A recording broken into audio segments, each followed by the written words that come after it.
그 시골에서 목회할 때 저희 그 예배당 옆에 사는 할아버지가 계셨더랬습니다. 방앗간을 하시는 할아버지신데요.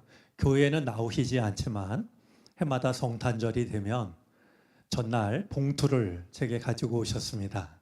이게 웬 거예요? 그러면은 내일이 그 하나님 아들님 생신 아니냐고, 그래서 애들 과자라도 사주라고 그러셨던 분이셨고요. 저희 예배 시간을 기억하시고 가능하면 예배 시간에는 방아를 찢지 않는, 예배당 바로 앞이 방앗간이었는데 그런 고마운 분이셨습니다. 근데 그 할아버지가, 그 연세는 제가 정확히 기억을 못 하는데, 그날 하루 종일 이제 일 다 하시고 밤에 잠을 주무셨는데요. 다음 날이었습니다. 할머니는 일찍 일 나가시고 식사하실 때가 됐는데도 할아버지가 식사하러 나오지 않으시니까 이제 그 가서 저기 할아버지 식사하시라고 깨워서 모셔오라고 이제 손녀한테 심부름을 시켰는데 할아버지를 깨우러 갔던 이 손녀가 그냥 기겁을 해가지고 아빠한테 달려왔습니다. 보니까 밤에 주무시다가 돌아가신 거예요. 전날까지 건강하게 일 잘 하시던 분이 밤에 주무시다가, 그것도 같이 주무신 할머니도 돌아가신 줄 모르고 일 나가실 만큼 그렇게 돌아가셔서 장례를 모셨는데, 참 그 생각지 못한 순간에 떠나셨으니까 마음이 이제 허전하고 더 뵐 수 없다는 그런 슬픔도 있지만, 마을 대부분의 어른들은요 다들 부러워하셨습니다. 저런 복이 어디 있냐고 말이죠. 근데 문득 그 할아버지가 떠올랐던 것은, 오늘 우리 할렐루야 찬양대가 드리는 찬양을 들으면서 영원토록 주님을 찬양하자라는 찬양 가사였는데요. 그런 은혜가 함께 하셨으면 좋겠어요. 오늘 하나님을 예배하고 오늘 하나님을 찬송하고 그 밤에 주님이 부르시면 이 땅을 그렇게 떠날 수 있다라면 그것이 얼마나 큰 복일까, 그런 생각이 듭니다. 그 시간이 언제 올지 모르지만 하나님을 찬송한 다음 날이 되었으면 좋겠고요. 하나님을 예배한 그 훗날이 되어졌으면 참 좋겠다라고 여겨집니다. 요즘 저희 동네에 여러분들 혹시 들으셨나 모르겠는데요. 그리고 제가 들은 게 맞는지 모르겠는데요. 새벽 기도 마치고 이렇게 목양실에 있다 보면 이 골목에서 들려오는 소리가 있습니다. 예전에 우리 겨울 되면 왜 그 찹쌀떡 이런 거 있잖아요. 근데 누가 무슨 소리를 내면서 이렇게 다녀요. 근데 제가 너무 신기해 가지고요. 가만히 귀를 기울여 보니까 제가 듣기로는 세탁 이 소리가 아닌가 싶던데, 맞나요? 우리 빨래를 걷어가는 분도 있어요? 저는 처음 듣는 소리여서 너무 신기한데요. 그 한 남자분이 이렇게 지금 매일 아침마다 이런 시간에 말이죠, 이 길을 다니면서 세탁 이렇게 이제 그것도 운율에 맞춰가지고 소리를 지르시더라고요. 그래서 저는 내가 들은 소리가 맞다면 우리 동네에 한 예언자가 살고 있구나, 그런 생각을 합니다. 단지 우리가 입는 이 빨래를 걷어가는 분이 아니라 제발 좀 마음을 세탁하라고, 저 이른 새벽에 저렇게 골목마다 외치는 분이 있구나라는 그런 생각으로 그 음성이 다가오기 때문입니다. 세탁하는 소리를 여러분도 들으시면 요즘 세상에 세탁하라고 골목길을 다니면서 외치는 사람도 있구나, 신기하게만 여기지 마시고요. 어쩌면 주님께서 우리의 더러워진 마음을 깨끗이 씻으라고 그렇게 저 사람을 통해서 우리에게 말씀하고 계시구나, 이런 생각을 해보는 것도 의미 있는 일이라고 여겨집니다. 아마 제 연배 되시는 분은 비슷한 경험을 하고 하셨을 거라고 짐작이 되는데요. 제가 어렸을 적에 교회 학교에 가면 그 주일날도 예배가 있었고, 주일 오후 저녁에도 어린이 예배가 있었고요. 수요일 날도 어린이 예배가 있었습니다. 근데 수요일 예배는요, 대부분 성경 동화가 선생님이 준비한 설교였습니다. 그 정말 시청각 재료가 없던 그 시절에 어떤 선생님은 도면에다가 그 그림을 직접 그려가지고 와가지고요, 그 도면을 보여주면서 저희들에게 성경 동화를 해 주셨죠. 텔레비전은 물론이고 라디오도 없던 시절이었으니 말이죠. 그 얼마나 신기하고 재미난 동화겠습니까? 그런데 이 성경 동화를 한창 하시던 선생님이요, 정말 침을 꼴깍 삼키면서 다음 장면이 어떻게 됐을까 궁금해질 때면 얘기를 뚝 끊으시고요, 다음 얘기는 다음 주에, 이렇게 얘기를 하세요. 그럼 너무너무 아쉽고요, 그 다음 한 주가 참 길게 느껴졌습니다. 그때는 성경책도 드물어서 그런지 왜 그랬는지 모르지만 그 찾아보면 될 것 같은데 그걸 찾지 못하고 다음 주 선생님이 들려주실 그 이야기가 뭘지 말이죠, 한 주일 내내 그걸 기다렸던 어린 시절이 있습니다. 이 요한계시록을 보면은요, 이제 처음에 7 봉인을 뗄 때에 계속해서 이제 봉인을 떼는데요, 마지막 7 봉인을 앞두고서는 멈춰서는 순간이 있습니다. 마치 재미난 얘기 막 나오려고 그럴 때 그 얘기를 딱 끊고 일주일 뒤로 미루는 것처럼 말이죠. 7 봉인을 뗄 때 6 봉인까지 뗀 다음에 바로 7 봉인을 떼는 게 아니라 그 막간이 주어져요. 그런데 7 나팔도 마찬가지입니다. 6번째 나팔이 울렸거든요.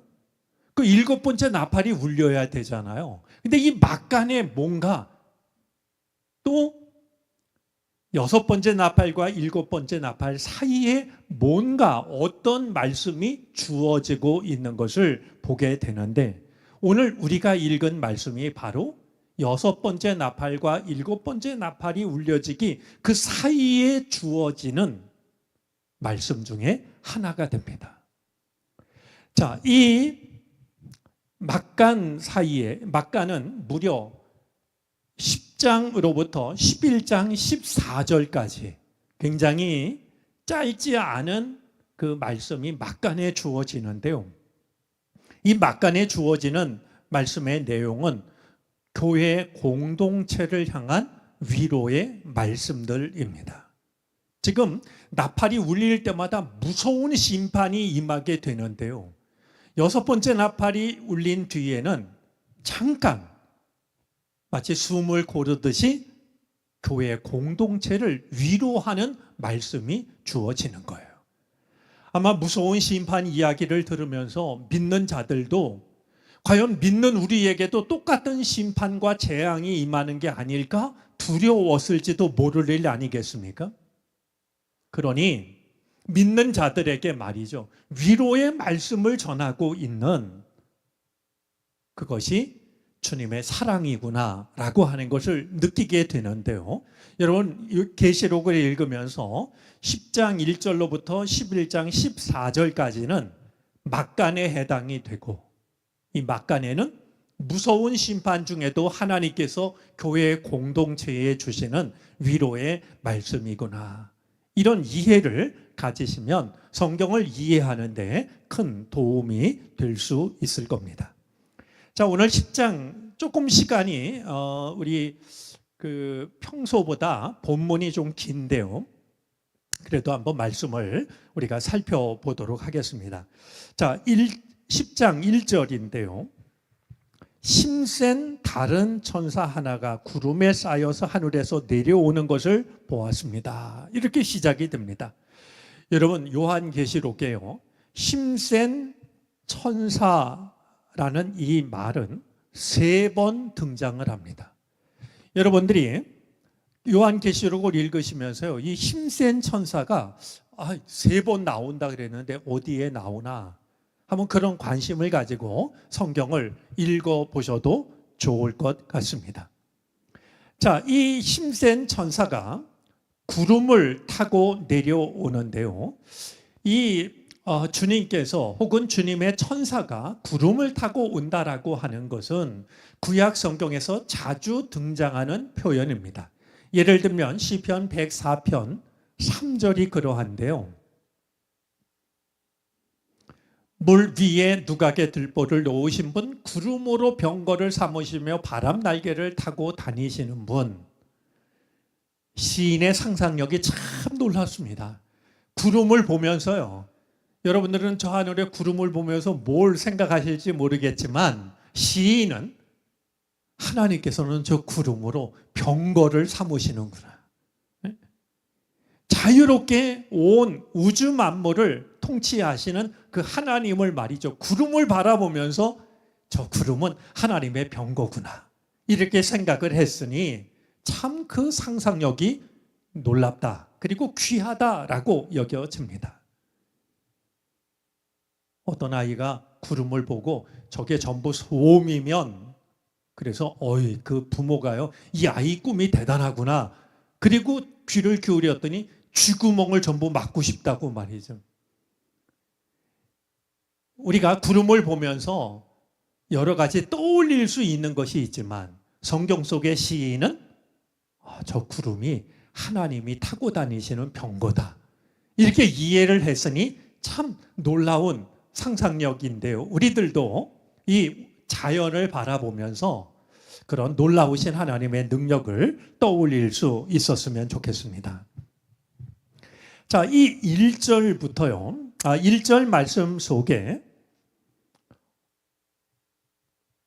여러 가지 용모, 형상이 나오는데요, 이제 이 1절에 나와 있는 힘센 천사의 용모는 에스겔서 1장 27절, 28절 말씀을 떠올리게 하는 내용입니다.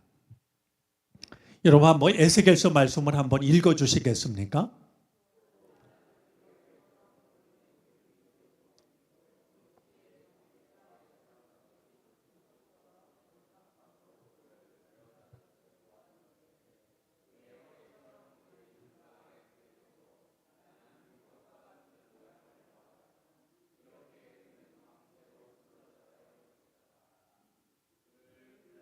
광채의 모양은 비 오는 날 구름 속에 나타나는 무지개 같이 보였는데 그것은 주님의 영광이 나타난 모양과 같았다.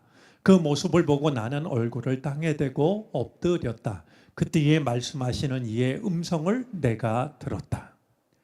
여러분, 지금 힘센 천사가 나타날 때 그의 모습을 기록하고 있는데요, 우리는 이 말씀을 통해서 떠올려야 할 게 있습니다. 주님의 일을 하는 천사도 저렇게 영광스럽고 위엄을 갖추고 있다라고 하면 하나님은 얼마나 더 하실까? 하나님의 일을 감당하는 천사가 저렇게 영광스러운 모습으로 찾아오는 것이라고 한다면 하나님은 얼마나 거룩하시고 얼마나 영광스러운 분일까? 그래서 우리 성경에 보면요, 하나님의 모습을 감히 인간의 언어로 표현을 하려고 하는 것을 피하고 있는 걸 보게 됩니다. 요한계시록의 저자인 이 요한도요, 그와 비슷한 걸 내가 보았다, 들었다라고 말하지 하나님의 모습을 구체적으로 형상화하려고 하지를 않습니다. 그냥 수정 같기도 하고 이렇게 말이죠.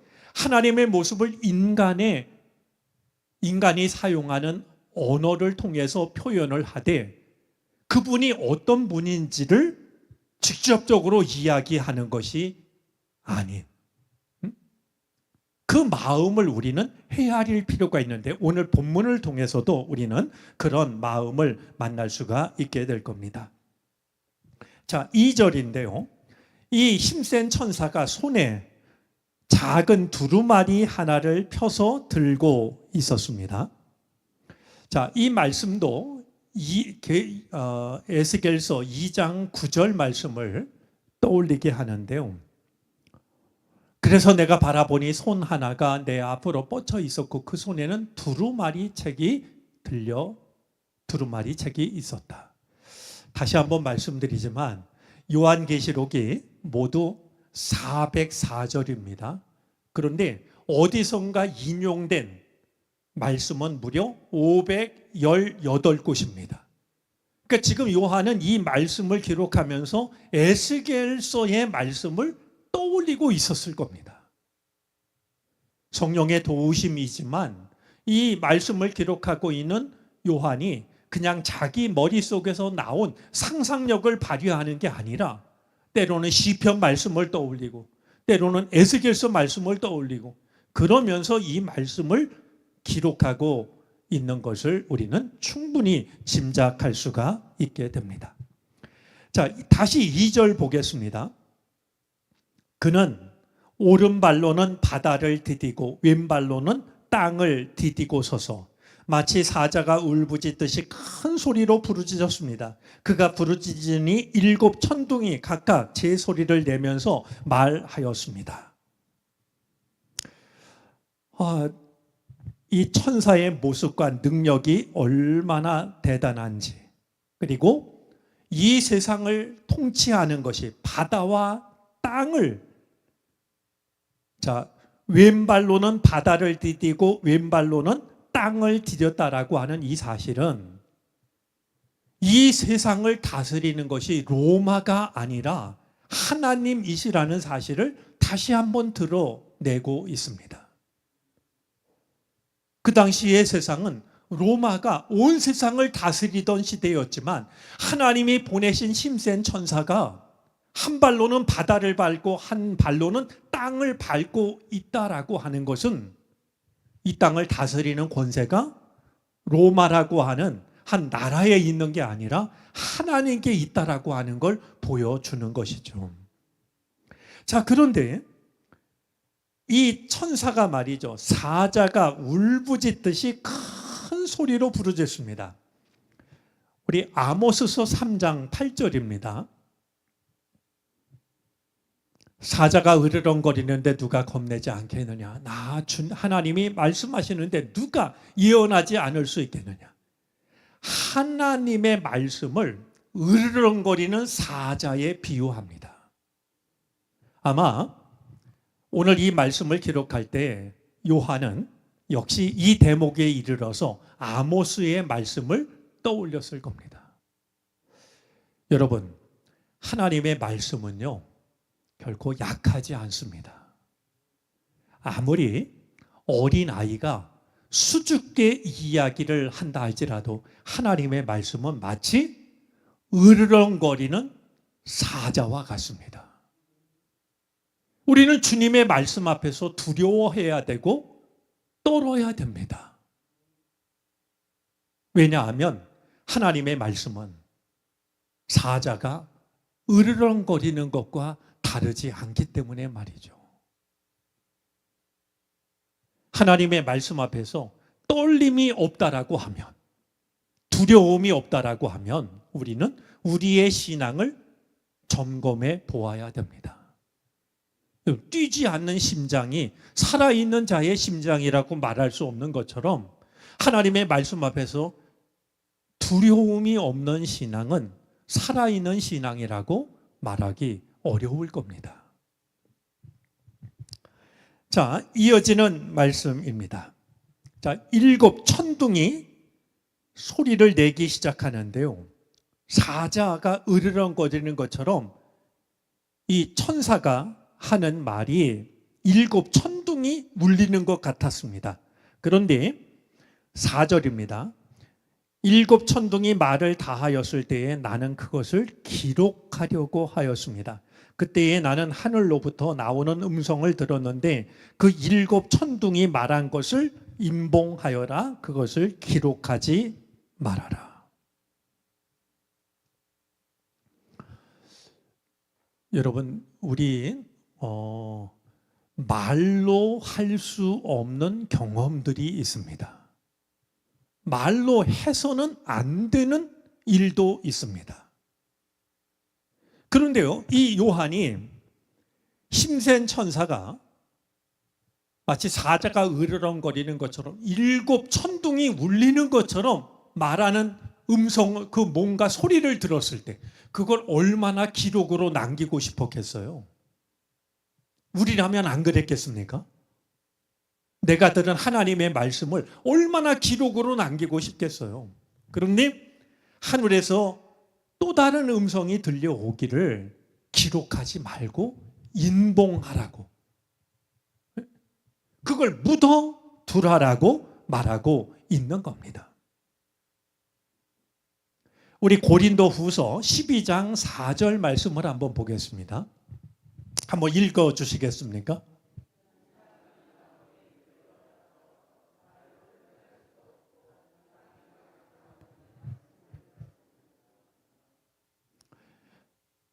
이 사람은 누구냐 하면 바울입니다. 바울이 낙원에 이끌려 올라갔다 그랬는데 그 앞서 나오는 말씀을 보면 3층 천에 올라갑니다.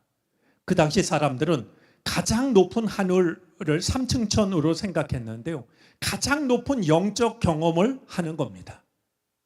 그런데 그 경험을 한 바울이요, 내가 거기 가서 이런 얘기를 들었다고 자기 권위를 내세우기 위해서 발설하지 않습니다. 그 신비한 경험을요, 가볍게 털어놓는 게 아니에요. 말할 수 없는, 말로 해서는 안 되는 그 경험을 했다라고 바울은 자기 가슴에만 묻어둡니다. 우리에게 이런 경험이 허락되었으면 좋겠습니다. 그리고 그것을 간직할 만한 믿음을 가졌으면 좋겠습니다. 때때로 우리가요, 3층 천은커녕 1층 천도 올라가지 못하고 여기저기 다니면서 내가 대단한 신앙의 경험을 한 것처럼 떠벌리고 자랑을 하는 그런 게 아니라요, 3층 천에 올라가서 다른 사람은 감히 경험하지 못한 신비한 경험을 했음에도 불구하고 그걸 발설하지 않고 있는, 왜냐하면 그거는 말로 할 수 없고 말로 해서도 안 되는 경험이기 때문에 말이죠.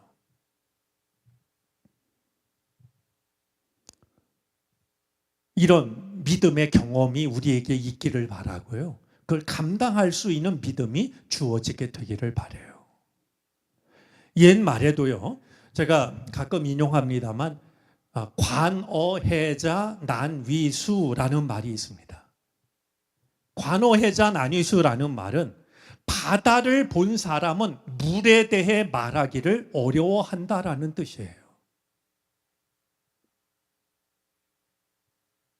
조그만 웅덩이를 본 사람이, 아니면 조그만 호수를 본 사람이 내가 대단한 걸 봤다고 말이죠, 그렇게 말할지 몰라도 바다를 본 사람은 오히려 물에 대해서 말하기를 어려워한다는 거예요. 너무나 엄청난 걸 봤기 때문에 말이죠. 그런 점에서 이 증거와 관련해서 우리가 가장 먼저 배우게 되는 것은 모든 것을 말해서는 안 된다는 겁니다. 우리가 말씀을 전하는 것, 믿음을 전하는 것, 이거는 수다 떨기가 아닙니다. 우리 예수님께서도 비슷한 말씀을 하셨는데요, 마태복음 17장 9절입니다. 한번 읽어주시죠.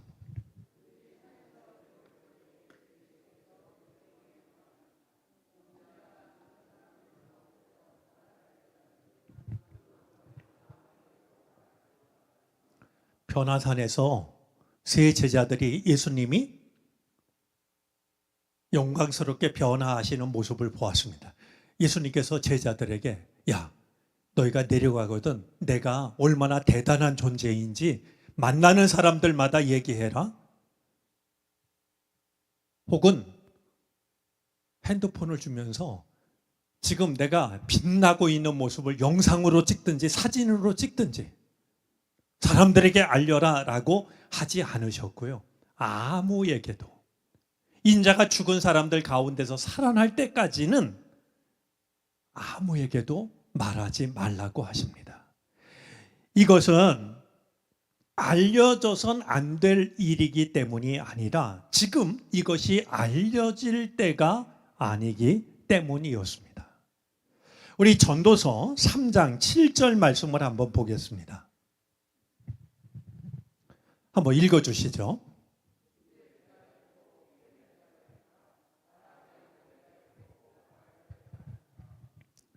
네. 말에 있어서 굉장히 중요한 게요, 때입니다. 내가 지금 이 말을 할 때인지 이 말을 삼갈 때인지를 아는 것이 지혜입니다. 예수님께서도, 그리고 오늘 이 요한에게 들려주시는 하늘의 음성도 엄청난 것을 보았지만 이거를 알리지 말라라고 말씀을 하고 있으니 우리가 신앙생활을 하면서 오늘 주신 말씀을 마음에 잘 간직하여서 우리의 신앙이, 우리의 신앙 경험이 가벼운 수다거리로 전락하는 일이 생기지 않게 되기를 바랍니다. 자, 우리 이어지는 말씀입니다. 5절인데요. 그리고 내가 본 그 천사 곧 바다와 땅을 디디고 서 있는 그 천사가 오른손을 하늘로 쳐들고 하늘과 그 안에 있는 것들과 땅과 그 안에 있는 것들과 바다와 그 안에 있는 것들을 창조하시고 영원 무궁하도록 살아계시는 분을 두고 이렇게 맹세하였습니다. 때가 얼마 남지 않았다. 자, 그가 들은 것을 기록하지 말라라고 그렇게 이야기를 하신 것만이 아니라 이제 살아계신 하나님을 두고서 약속하시는 게 있는데요. 때가 얼마 남지 않았다라는 겁니다. 과연 얼마 남지 않은 이 때는 무엇을 의미하는 것일까요? 이것은 한번 우리가 성경을 직접 찾아보도록 하겠습니다. 계시록 6장 10절입니다.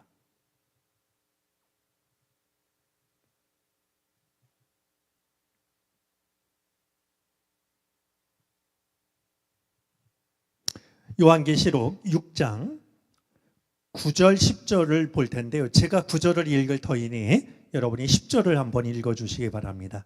그 어린 양이 다섯째 봉인을 뗄 때에 나는 제단 아래에서 하나님의 말씀 때문에 또 그들이 말한 증언 때문에 죽임을 당한 사람들의 영혼을 보았습니다.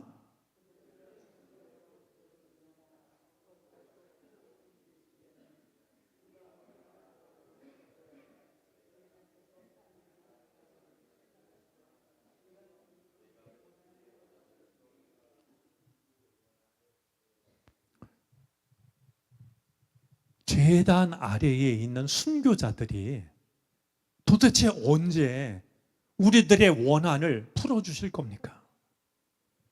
하나님 말씀 때문에 그 말씀을 전하다가 죽임을 당한 이들이 우리가 이런 죽음을 당했는데 언제 우리의 아픈 마음을 풀어주실 겁니까? 이렇게 호소를 드린 적이 있습니다. 때가 멀지 않았다라는 이 말씀은 바로 순교자들의 외침에 대한 대답일 수 있습니다. 이제 멀지 않았다 말씀하고 있는 것이죠. 자, 또 한 가지, 이번에는 8장 2절부터 5절까지입니다.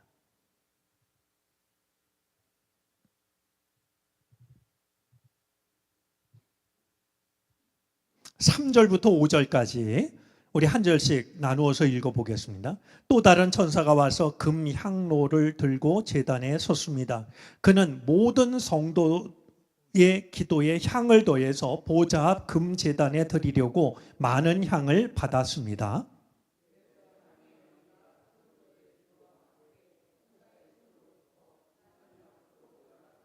함께 읽습니다. 그 뒤에 그 천사가 향로를 가져다가 거기에 제단 불을 가득 채워서 땅에 던지니 천둥과 요란한 소리와 번개와 지진이 일어났습니다. 자, 때가 멀지 않았다라고 하는 것은 그 환난의 시대에 성도들이 하나님께 드린 기도가 응답될 때가 멀지 않았다라는 의미가 됩니다. 그러니까 순교자들의 호소도 그 호소가 받아들여질 때도 멀지 않았고, 환난의 때에 성도들이 하나님께 드리는 기도가 응답되는 순간도 멀지가 않았다 하는 것이죠. 여러분들 때때로 신앙을 지키면서 마음이 힘들 때가 있을 겁니다. 털어놓지 못하는 아픔도 있고 상처도 있을 겁니다. 누가 내 이 아픈 마음을 알까? 때로는 교회를 위해서 참는 마음도 있습니다. 내가 이 말을 하면 교회가 어려운 일을 당할까 봐 말하지 않고 마음에 묻어두는 게 있죠. 그런가 하면 아직 응답되지 않은 기도도 우리에게 있습니다. 왜 하나님이 내 기도를 들어주시지 않는 걸까? 왜 그런 기도가 없겠습니까? 그러나 그때마다 기억하시기를 바랍니다. 때가 얼마 남지 않았다. 이것이 주님께서 우리들에게 주시는 대답입니다. 우리 생각을 따라서 왜 이렇게 내 아픈 마음을 하나님께서 알아주시지 않으실까? 왜 시시베비를 가려주시지 않으실까? 왜 하나님이 나의 기도를 응답하지 않으시는 걸까? 힘들어하지 마시고요. 그런 마음이 들 때마다 오늘 이 말씀이 마치 이 힘센 천사가 7 천둥 소리처럼 말했던 것처럼 말이죠. 우리 마음속에 크게 들려올 수 있게 되기를 바랍니다. 어떤 말씀이요? 때가 얼마 남지 않았다. 너의 아픈 마음, 주님을 위해서, 주님의 교회를 위해서 참는 마음, 그 마음 풀어지는 순간이 얼마 남지 않았다. 내가 드린 아직 응답받지 못한 기도, 그것이 응답되는 시간이 얼마 남지 않았다. 아마 이 말씀을 우리가 듣게 된다면 큰 위로가 될 줄로 압니다. 우리 두루마리에 대한 말씀은 우리 나누어서 말씀을 나눠야 될 것 같은데요. 제가 오늘 이렇게 얘기하니까 제가 마치 제 어릴 적에 성경 동화를 들려줬던 선생님이 된 듯한 그런 느낌입니다. 다음 주에는요, 우리 교회에 성지 순례 일정이 있어서 제가 저희 집사람과 함께 성지 순례를 다녀오게 됩니다. 그래서 다음 주에는 우리 요한계시록 말씀을 나누지 못하게 됐는데요. 여러분들이 남아있는 성경 말씀을 한번 읽으면서 얘기했던 오늘 한 걸 다 까먹지 마시고 궁금증을 여러분들이 좀 마음속에 간직했으면 좋겠습니다. 때가 얼마 남지 않았다라고 하신 그 하나님께서 요한에게 뭐라고 더 말씀을 하실까? 한번 말씀을 읽으면서 궁금한 마음을 가지시면 성지순례 다녀와서 다다음 수요일 날 우리가 이어지는 말씀을 나누도록 하겠습니다. 교회 소식 몇 가지 알려드립니다. 돌아오는 주일이 세계 성찬 주일입니다. 세계 성찬 주일이라는 말은 이 지구상에 있는 모든 그리스도인들이 그날 같이 성찬을 합니다. 그래서 우리가 떨어져 있지만 교파는 다르지만 같은 하나님을 섬기는 하나님의 백성이라고 하는 사실을 성찬을 통해서 고백하는 주일입니다. 우리 사모하는 마음으로 성찬에 임했으면 좋겠고요. 1부, 2부 모든 예배 시간에 성찬 예식을 갖도록 합니다. 그리고 우리 말씀드린 것처럼 다음 주 중에 창립 70주년 기념해서 갖는 12개의 돌 중에서 3가지 행사가 다음 주 중에 이루어집니다. 하나는 국내 성지순례가 있고요. 다른 하나는 음악회가 있고 사진 전시회가 있습니다. 특별히 음악회는 지역 주민을 위한 음악회입니다. 어제 우리 교우 사업장에 갔더니 그 교우께서 저한테 얘기하시더군요. 아주 자랑스럽게 제가 초대장을 많이 가져다가 다 나눠줬다는 거예요. 그래서 제가 결과를 기대하겠다라고 이야기하고 왔는데요. 우리 다음 주 금요일 날은 7시에 음악회를 함으로써 우리 금요 기도회를 따로 모이지 않고 우리 이웃들과 함께하는 음악회로 금요 기도회를 대신하게 됩니다. 그러니까 우리가 좀 적극적으로 알려서 많은 분들이 예배당을 찾는 일이 가능해졌으면 좋겠습니다. 우리가 한 가지 알아야 될 게 있는데요. 안 믿는 사람들은요, 예배당 마당으로 들어오는 것도 힘들어합니다. 예배당 안에 들어온다는 게 이게 보통 일이 아닙니다. 우리는 자연스럽지만 안 믿는 사람들은요, 굉장히 꺼림칙해하고요, 힘들어합니다. 근데 음악회를 통해서 이 제단 안으로 들어온다라는 것은 그들로선 굉장히 중요한 경험을 하는 겁니다. 그러니까 우리가 음악회를 하지만 전도한다는 마음으로 더 많이 기도하고 더 많은 분들을 초대해서 우리가 이번 기회를 통해서 정릉교회가 이웃들과 함께하는, 이웃들과 호흡하는 교회라고 하는 것을 나눌 수 있게 되기를 바랍니다.